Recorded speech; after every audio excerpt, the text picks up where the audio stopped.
Olá, queridos, sejam todos muito bem-vindos. Nesse bloco, a gente vai tratar de dois impostos em especial.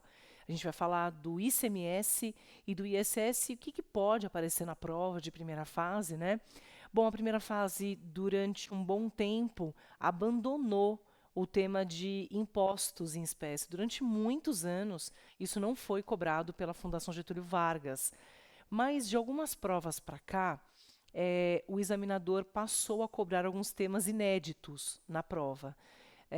E ele incluiu ICMS e ISS na prova. Ele acabou colocando algumas questões que envolviam princípios, né, que norteiam a cobrança desses dois impostos, que a gente chama de impostos que incidem sobre operações.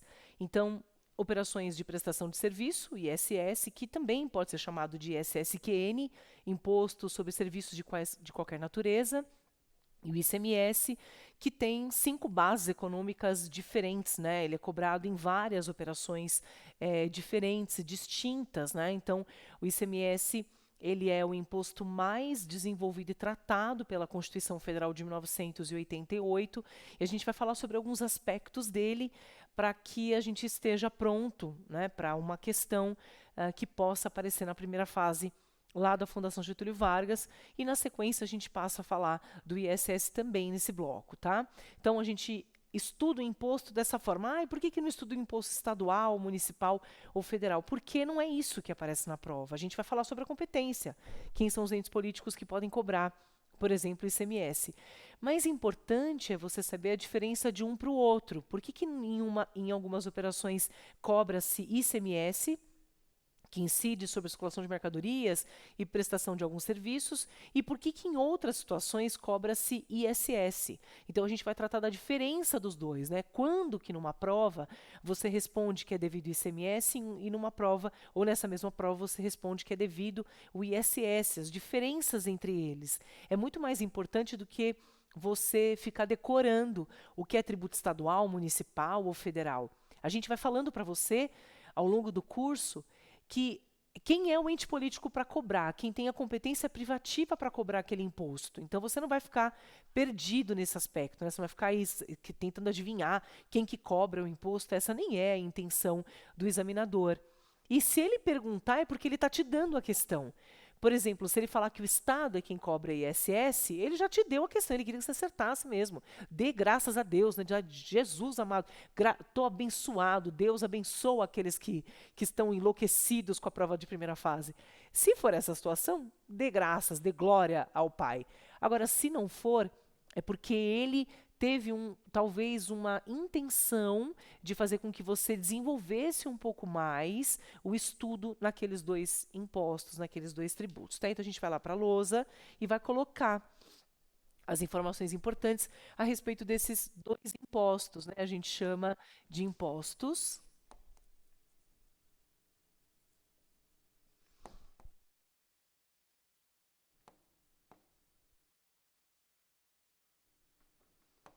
sobre operações,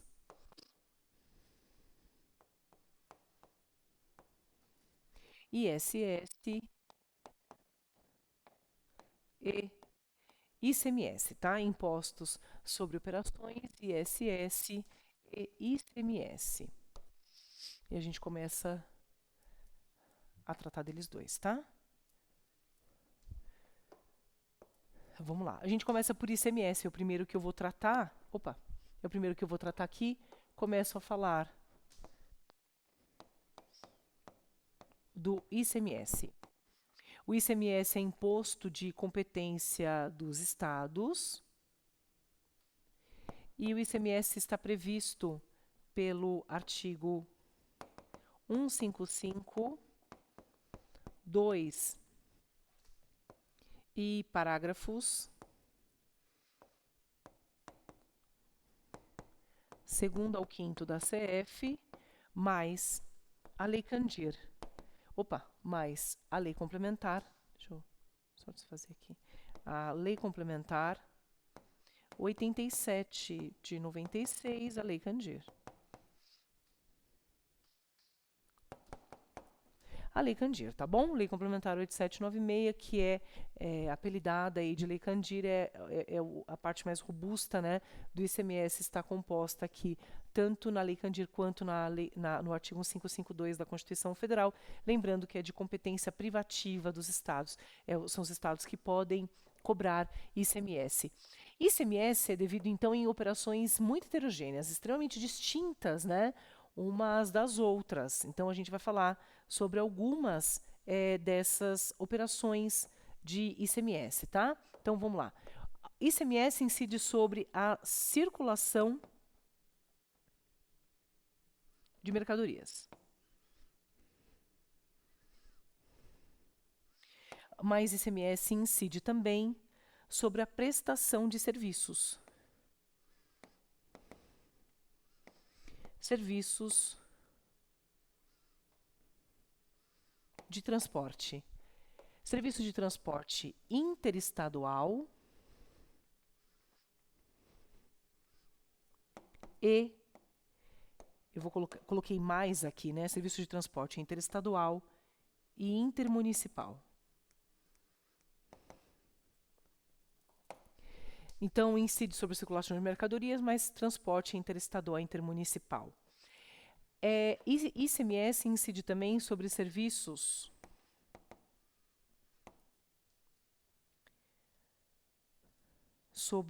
então, intermunicipal e interestadual transporte, então são mais dois fatos, né, além da circulação de mercadoria.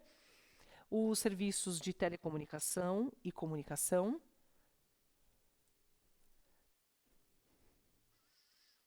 Serviços de comunicação.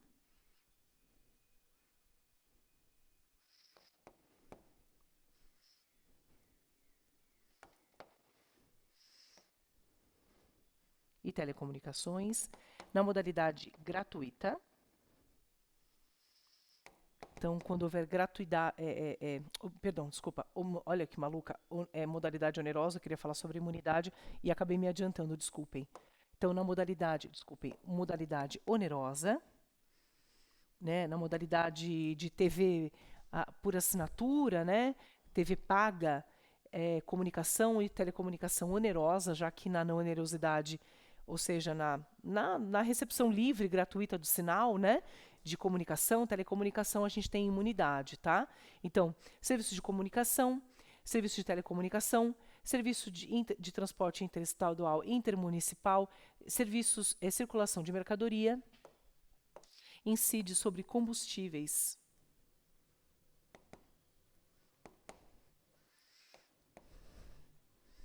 E derivados.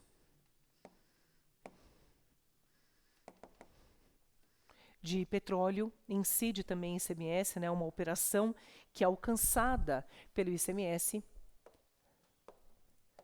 E também sobre serviços não previstos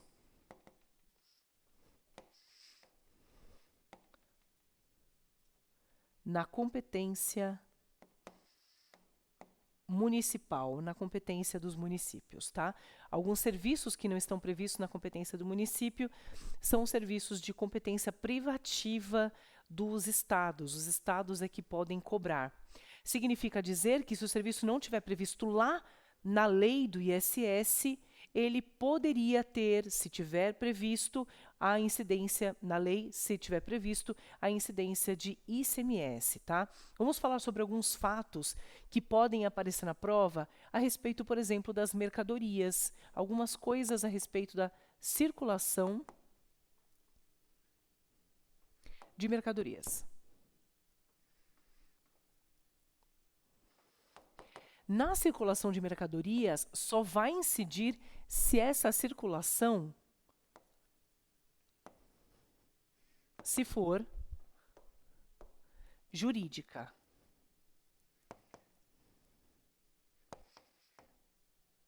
E não meramente física.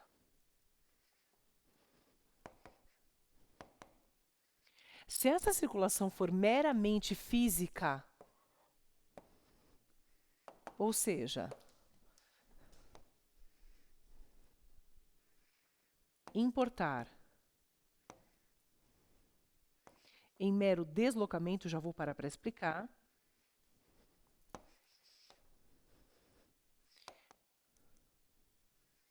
Entre matriz e filiais.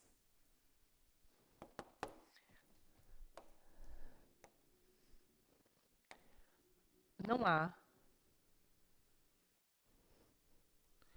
tributação por ICMS, tá? Se esse deslocamento for um deslocamento meramente físico. Se ele for jurídico, sim. Se o deslocamento for jurídico, a gente tem tributação. Perfeito. Significa. Oh, meu Deus, eu apagando toda hora. Significa dizer que tem de ser um deslocamento jurídico e tem de haver uma finalidade lucrativa. Uma finalidade. Mercantil. Ó, finalidade lucrativa, uma finalidade mercantil.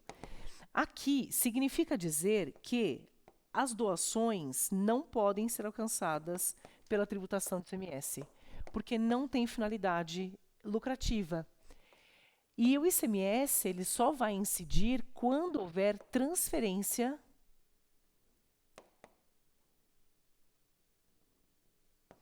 definitiva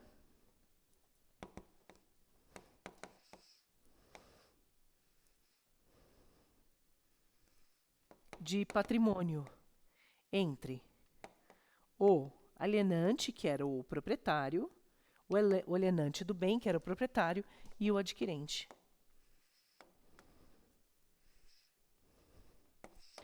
Então, olha que interessante. A circulação de mercadoria, por si só, se for física, ela não traz consigo a tributação por ICMS, só se for circulação jurídica. Se ela for circulação meramente física, estou deslocando materiais, estou deslocando mercadorias, não há tributação por ICMS. Depois, tem que ter finalidade lucrativa, tem que ter mercancia nessa operação, não pode ser um bem, não pode ser doação.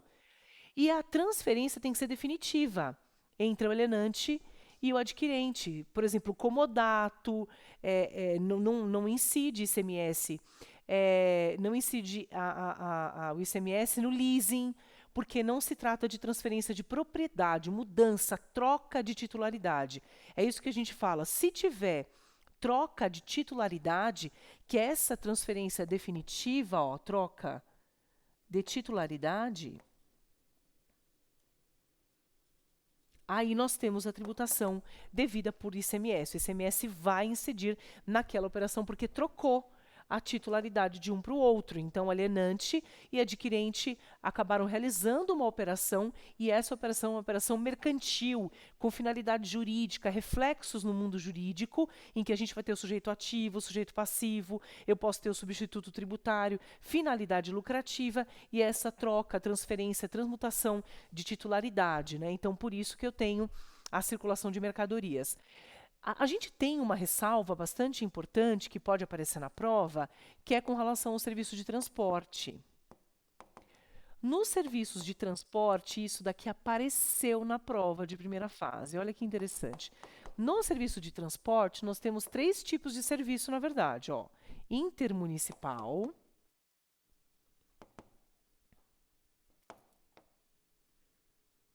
o interestadual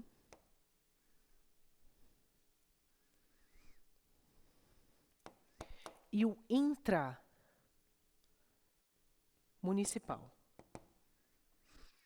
Nessas 2 primeiras situações, a gente tem incidência de ICMS, transporte entre municípios e entre os estados. Dentro do município intramunicipal, a incidência é de ISS, item 16.1. Você não precisa saber isso de cor, tá? Eu só estou colocando para fazer referência. Nem na segunda fase, precisa porque tem VAD para fazer prova. A Lei Complementar 116 de 2003. Olha que interessante. Intermunicipal e interestadual é o estado quem cobra o ICMS. Intramunicipal, dentro do município, quem cobra é o município ISS. Tá bom? Aquele serviço que é realizado dentro do município de São Paulo. Então, ele não ultrapassa a barreira municipal, né? Ele não ultrapassa ali os limites do município, não ultrapassa limites de estado. Então, é intramunicipal, é ISS, isso já apareceu na prova. E cuidado, tá? Esse serviço de transporte necessariamente tem que ser serviço oneroso. Autosserviço não pode. Professor, o que significa esse negócio de autosserviço, né? Por que só o serviço oneroso e por que o autosserviço? Porque, por exemplo, supondo que determinado supermercado comece a realizar entregas, o lucro dele, ou a atividade principal dele, é a circulação de mercadorias, né? A venda dos seus produtos, dos seus gêneros alimentícios, produtos de limpeza. Ele não tem de higiene, ele não tem o desejo de se tornar uma empresa de entregas, de serviço de transporte. O autosserviço, ou o serviço que não compõe a principal atividade da empresa, não é tributada por ICMS. Ele realiza aquelas entregas, até cobra uma taxinha, né, alguma coisa simbólica, então significa que não é uma empresa de transporte, não é uma transportadora, porque aqui, no serviço de transporte, nós estamos falando do serviço de transporte terrestre, tá? O serviço de transporte intermunicipal e interestadual terrestre, já que a própria base econômica do ICMS deixou de fora o serviço de transporte aéreo. Então, o serviço de transporte aéreo de cargas, de pessoas, né, de passageiros, não tem tributação por ICMS. ICMS incide no transporte interestadual e intermunicipal de pessoas, de coisas, de bens, de valores, desde que seja um serviço oneroso. Se for serviço gratuito, não tem incidência de ICMS, tá? Porque o serviço intramunicipal fica para competência, tem como ente competente, né, melhor dizendo, o ente competente, o município. Então, o serviço oneroso. No serviço de telecomunicação, que é essa ressalva que eu ia fazer lá no comecinho, né? Eu vou colocar aqui, no serviço de comunicação e telecomunicação, a ressalva que a gente faz é a seguinte, ó. Opa. Serviços de comunicação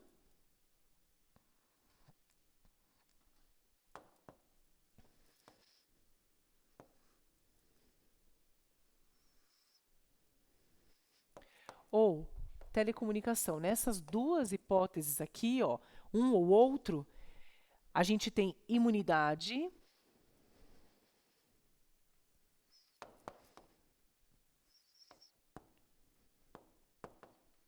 caso o serviço seja gratuito. Então, a gente está falando, por exemplo, da TV aberta. O serviço de comunicação ou telecomunicação na modalidade onerosa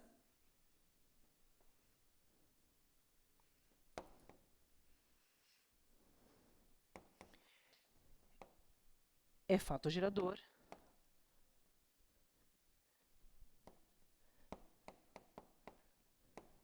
de ICMS, tá bom? Serviço de comunicação e telecomunicação, estamos falando de todas as possibilidades onde tem o envolvimento do emissor e do receptor para que a comunicação aconteça, né, para que a comunicação saia. Ah, uma pergunta que pode ficar agora, né, na cabeça da gente em função das novas tecnologias, né, os novos serviços, né, aquilo que pode tributar os novos serviços, uma tributação nova, é com relação ao Uber, se Uber paga ISS ou ICMS. Pois é, a lista anexa da lei complementar, já na alteração de 2016, ela previu o serviço, né, de transporte por aplicativo como sendo de competência do município, até porque o Uber não poderia, né, em regra, transitar, trocando de município. Ele não pode, no município onde ele se baseia, é o município competente para cobrar o ISS, né? Ainda que a pessoa saia de São Paulo e seja transportada até Campinas, que é uma outra cidade, né?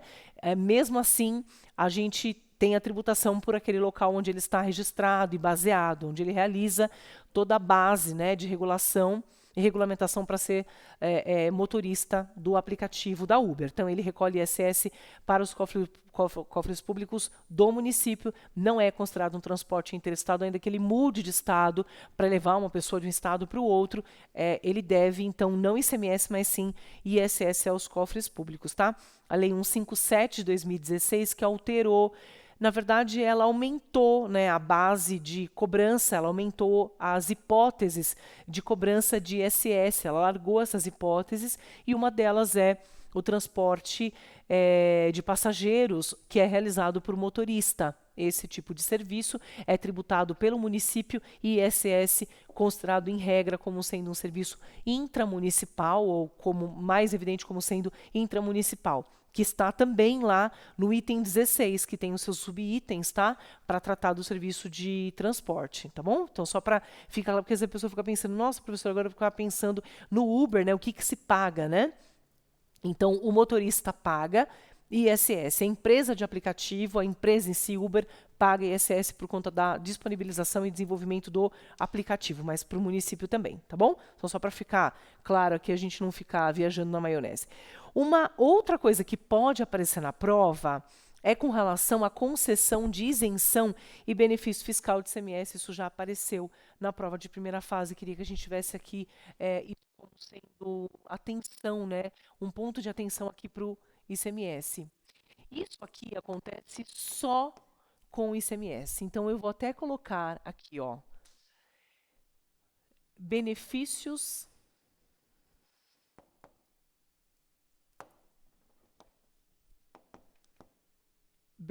fiscais. Tanto na concessão, tá bom? Opa! Tanto na concessão do benefício, quando se concede, né? Tanto quando é concedido, oh, meu Deus! Na concessão do benefício. Por que eu estou errando agora esse dia? Na concessão, você é doida. Concessão do benefício, quanto na revogação. Hein? Dá umas telas azul de vez em quando. Na concessão do ICMS, tá? Isso aqui é válido só para o IMS, tanto na concessão quanto na revogação de benefício. Vamos falar a respeito da isenção, tá? A concessão de isenção de ICMS, ela é completamente diferente da concessão de isenção dos outros tributos, e isso daqui é que pode falar, é que pode aparecer. A isenção, para ser concedida, depende de deliberação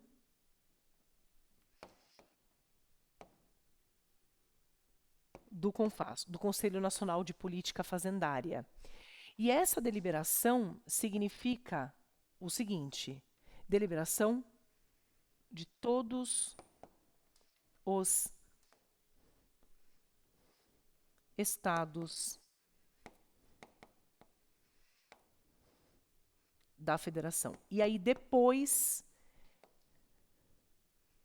da deliberação dos estados, eu vou para explicar, publicação de lei complementar. Eu vou explicar como funciona isso, tá? Essa deliberação, já puxa uma setinha antes de eu começar a explicar. Deliberação unânime de todos os estados que estejam presentes no Conselho Nacional de Política Fazendária, no CONFAS. Eu vou explicar exatamente o que significa isso, porque isso, com certeza, se aparecer na prova, ele não pode deixar... ele vai ser um ponto de dúvida e ele não pode ser uma dúvida para você. Então, eu vou dar um exemplo prático do que aconteceu, né? Vamos fingir que aconteceu em outro país, que não foi aqui a tragédia, né? Vamos fingir que foi em outro lugar. Acho que vocês se recordam de um fato que aconteceu no Brasil, quando houve aquela mancha de óleo no Nordeste, e principalmente no litoral nordestino, né? Litoral do Nordeste do Brasil. Aquela mancha, ela naturalmente, por algum tempo, até que ela fosse removida, ou se pensasse nos malefícios que ela traria, ela trouxe consigo um grande problema, que foi um problema para os pescadores, que sobreviviam da pesca, da comercialização dos peixes, do pescado, e fez com que essas pessoas, inclusive, ficassem sem conseguir trabalhar. Até um benefício assistencial foi liberado para que essas pessoas tivessem, né, como se manter durante esse período em que não podiam comercializar o peixe. Então, pensando, vamos dar um exemplo aqui. Pensando que sobre a comercialização do peixe incidisse ICMS, tá? Supondo que de Fortaleza esse peixe é trazido para São Paulo para consumo, né? Então, camarão, peixe, né, lá do Ceará, que é o melhor do mundo, vem para cá, uma delícia, e a gente comercializa e a gente utiliza, faz uso em supermercados, em restaurantes, em bares. Pois é. Então, a gente tem um prejuízo no fornecimento porque o Ceará fica impedido de comercializar aquele peixe do mar, e ele só pode comercializar o peixe que nasce, né, e é tratado lá pelos tanques, que o povo chama o peixe de tanque. Então, supondo que esse peixe não vai chegar aqui, e aí o Nordeste brasileiro começa a ter um prejuízo, porque todo o Nordeste abastece o Brasil inteiro, exporta o peixe para fora do Brasil. Então a gente passa a ter um prejuízo localizado, Supondo então que o Ceará, o Estado do Ceará, ele decide então que ele precisa de uma isenção. E ele precisa dessa isenção porque ele não vai conseguir realizar a operação, ou quando ele voltar a realizar a operação, ele vai ter um prejuízo muito grande, ele precisa pensar em uma forma de reparar esse prejuízo para abastecer todo o mercado nacional. Em função disso, ele pede deliberação no CONFAS, no Conselho Nacional de Política Fazendária, lá em Brasília, para que seja possível a concessão de isenção. Olha que interessante, diferente dos outros tributos, em que cada ente competente podem publicar a sua própria lei e trazer a isenção e isentar aquela operação, no ICMS, o Estado interessado tem que pedir a deliberação para que todos os estados da federação estejam no CONFAS, representado pelos seus secretários de Fazenda, e essa deliberação tem que ser uma deliberação unânime. E essa deliberação tem que concordar e dizer, não, verdade, a gente tem que conceder sim a isenção para o Estado ou para os demais estados, e aí isso é pensado lá, porque se a gente não concede a isenção, a gente vai prejudicar essa operação, vai ficar pior o prejuízo, vai ser muito maior do que se possa imaginar. Então, para a concessão de isenção de ICMS, depende de deliberação unânime dos estados, mas dos estados presentes. Se o Estado de São Paulo não comparece nessa deliberação, ele não pode depois levantar a mão e dizer, olha, numa outra oportunidade, dizer, eu sou contra a concessão porque vai me prejudicar, porque eu produzo em tanque o peixe, o pescado, todos os peixes, pescados e os camarões, por exemplo. Ele não pode depois tentar derrubar a isenção que é concedida. Além dessa isenção ser concedida pelo CONFAS por convênio, portanto, ela ainda depende de publicação de lei complementar, para que aquele Estado conceda ou valide, faça com que se torne vigente a isenção que é concedida para aquele Estado. Então, quer dizer que deliberou, todo mundo concordou, o Ceará publica a isenção e concede a isenção na operação interestadual de comercialização de peixes e os frutos do mar. Aí a gente tem a possibilidade da validação da isenção. Caso contrário, e diferente das demais outras espécies tributárias, não é possível a concessão de isenção de ICMS, tá? Então, essas eram as ressalvas a respeito de ICMS. Vamos falar a respeito do ISS, tá? Então, só para colocar esses minutinhos aí, do ISS. O ISS, para ser cobrado, o ISS-QN, né? Ele depende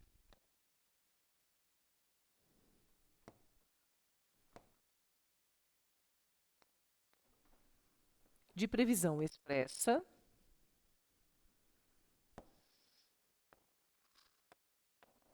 do serviço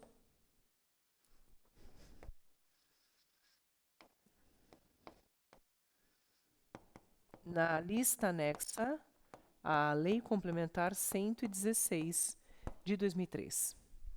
Essa lei complementar é uma lei complementar federal e ela vai prever na lista todos os serviços que podem ser tributados. Ela tem 40 itens. E mais subitens, né, que vão descrevendo que serviços podem ser objeto de tributação. Mas o serviço que é tributado por ISS é um serviço que ele vai relacionar o tomador e o prestador.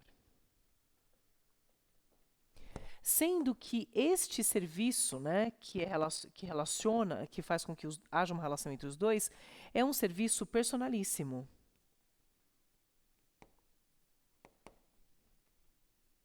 É um serviço que tem impregnado naturalmente uma força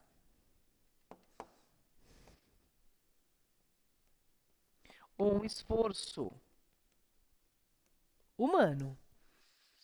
É diferente do ICMS, porque eu compro a mercadoria pronta. No ISS, eu tenho um desenvolvimento de esforço humano e esse desenvolvimento torna o serviço personalíssimo. Olha que interessante, só para a gente finalizar, eu vou fazer algumas ressalvas importantes a respeito do ISS aqui. Algumas ressalvas que podem ser, talvez assim, fundamentais, né, para a gente entender esse imposto. Olha que interessante, a gente tem uma lei complementar federal, e essa lei complementar federal, que tem 10 artigos, ela tem uma lista anexa de serviços. E todos os serviços que estão ali chamam a tributação de ISS. Cada município publica a sua própria lista de serviços, sempre respeitando a lista anexa à Lei Complementar 116 de 2003. Ou seja, o município de São Paulo pode sempre prever serviços iguais às da lista anexa à Lei Complementar, ou então menos serviços do que estão ali, nunca mais. Nunca serviços além daqueles previstos pela Lei Complementar, pela lista anexa da Lei Complementar Federal.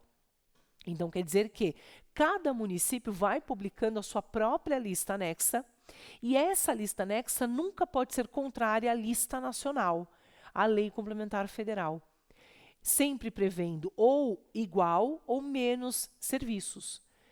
Alguns serviços novos foram adicionados pela Lei Complementar 157 de 2016, por exemplo, o serviço de tatuagem, colocação de piercing, o serviço de desenvolvimento de aplicativos, os serviços de transporte, para que a Uber tivesse na integração, o serviço de streaming, para que fosse integrada a tributação Netflix, Spotify, HBO Go, YouTube, né, o YouTube Play, Amazon Play, Amazon Music, Amazon que é responsável por filmes.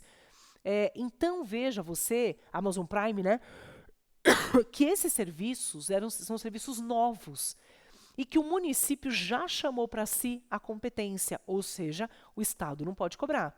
O Estado não pode cobrar sobre os serviços de streaming, que são esses serviços que se aperfeiçoam quando há uma transferência não definitiva da música. Há uma transferência não definitiva do filme.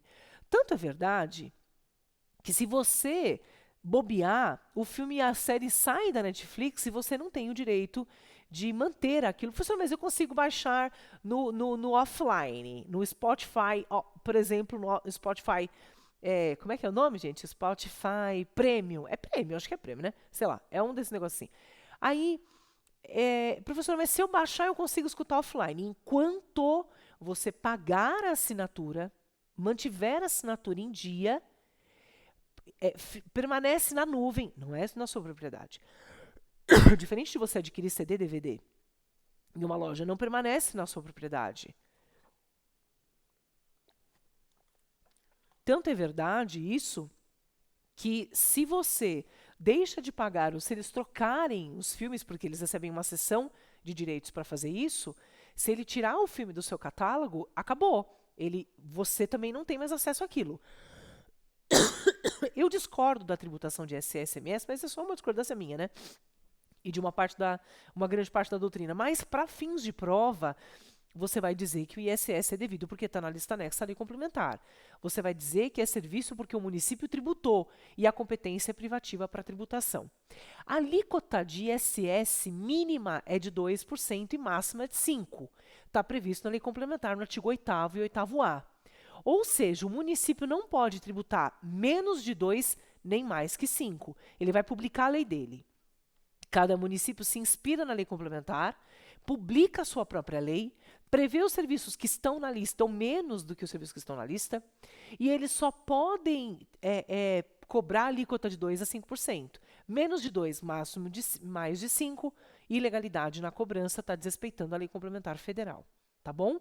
E só os serviços que estão descritos na lista anexa é que podem ser objeto de cobrança. Fora da lista anexa, não pode ter cobrança. A cobrança é ilegal, porque tem que ter previsão pela Lei Complementar 116 de 2003 ou a Lei Complementar 157 de 2016, que acrescentou alguns dos serviços que eu acabei de descrever para vocês. A diferença entre um e outro é básica. Um é município, outro é estado. Um trata de mercadorias disponibilizadas, outro de um serviço personalíssimo. Quer ver um serviço personalíssimo que é feito para você? A sua rota. A sua rota é personalíssima. Um TI trabalha para o meu curso, então os meninos lá trabalham para o meu curso, desenvolvem a sua rota, ela se torna uma rota personalíssima versus qualquer outra plataforma que você pode adquirir por download, por exemplo, e ter acesso aos programas. Então, a gente tem uma mercadoria versus um serviço onde tem um esforço humano, uma impregnação do esforço humano para que haja a tributação. Tá bom, pessoal? Essas são as diferenças entre um e outro tributo. Tendo qualquer dúvida, eu vou deixar aqui, né? Então, eu coloquei aqui no comecinho, mas só para... eu acho que eu não vou conseguir aqui com o mouse. Mas é o @betaboldrin, tá? Então, se vocês precisarem, @betaboldrin no Instagram, acho que aqui, ó. Acho que, o Bruno tá me ajudando. Tá bom. Mentira, o Gil. É isso mesmo. Gil, bota aí pra mim, então, por favor. O @betaboldrin no Instagram. Se tiver alguma dúvida, é só mandar uma fotinho que eu ajudo vocês a responderem as questões de ICMS e ISS, os impostos sobre operações. Muito obrigada, pessoal. Um grande abraço. A gente se vê. Até mais.